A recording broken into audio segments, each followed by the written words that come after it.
We're also grateful to our friends and partners, including China, Turkey, Saudi Arabia, Qatar, Azerbaijan, Iran, UAE, and of course, UN Secretary General for extending their diplomatic support to Pakistan at this crucial time. Excellencies, we have won the war, and now we seek to win peace in our part of the world. And this is my most sincere and serious offer before this August Assembly of the World Nations. Pakistan stands ready for a composite, comprehensive and result-oriented dialogue with India on all outstanding issues. South Asia requires, ladies and gentlemen, proactive rather than provocative leadership.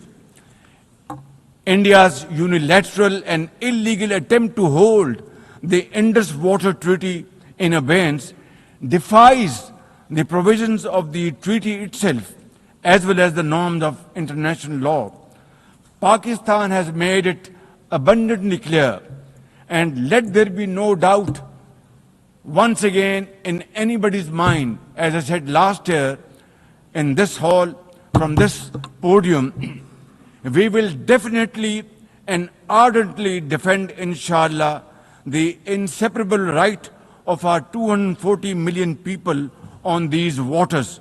To us, any violation of this Indus Treaty represents an act of war.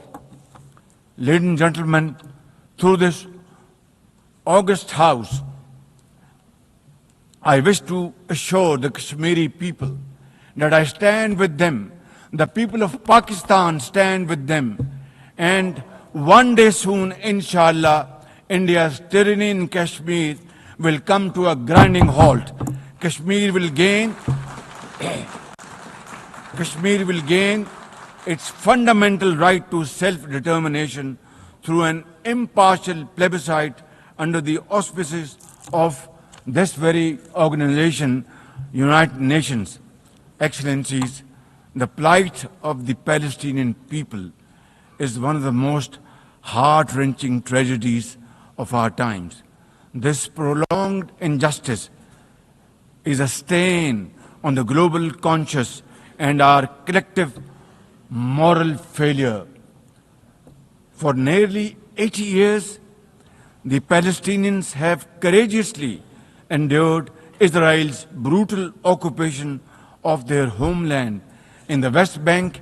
Each passing day brings new brutality, illegal settlers who terrorize and kill with impunity, and nobody can challenge them and question them. And in Gaza, Israel's genocidal onslaught has unleashed unspeakable terror upon women and children in a manner we have not witnessed in annals of history. In blind pursuit of its nefarious goals, the Israeli leadership has unleashed a shameful campaign against the innocent Palestinians, which history will always remember as one of its darkest chapters. But speak we must, Madam President, we must speak, and speak loud and clear. Our words are too little, too late for Hind Rajab, a child, nay, a little baby. We have all heard her trembling voice on that phone call, which little Hind made as she struggled to stay alive under Israeli onslaught and atrocities. Can you imagine that little girl, Hind Rajab, as if she was our daughter? Can you imagine not having the compassion to spare her life? My agony and the agony of the entire Muslim Ummah, indeed, I think, the agony of all the nations on the planet is that we failed Hind Rajab, and she will not forgive us in this world and the world hereafter. As they say, ladies and gentlemen, the smallest coffins are the heaviest to carry. I, for one, would know for I too carried the tiny coffin of a 7-year-old Irtiza Abbas during the recent confrontation with India. He was only 6 years old.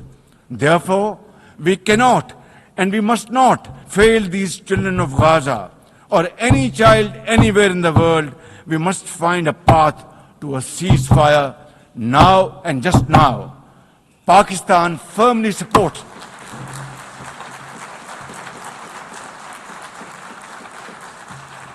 Ladies and gentlemen, Pakistan firmly supports the demand of the Palestinian people for the establishment of a sovereign Palestinian state with pre-1967 borders and Al-Quds Sharif as its capital. Palestine can no longer remain under Israeli shackles. It must be liberated and liberated with full commitment and with full force.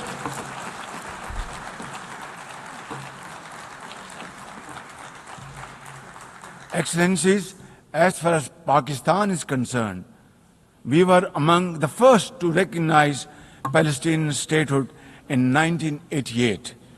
And now we welcome the recognition of the state of Palestine by a number of countries recently around the globe and urge others to also follow suit because time and tide wait for none.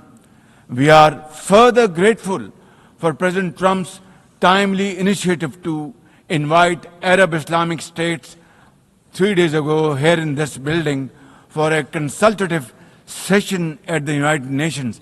And I was also part of that consultative process. And I think, and I hope and pray to God that it has rekindled hope for a ceasefire in the nearest future, for which the credit must again be attributed to President Trump for this peace initiative.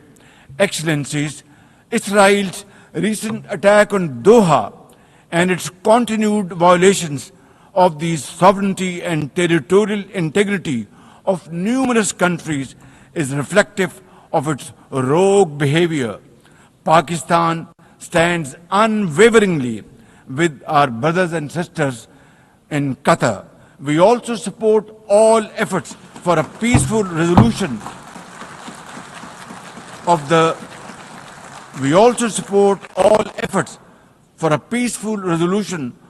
Ukraine conflict in line with the UN Charter to end human sufferings and global turmoil caused by this protracted war.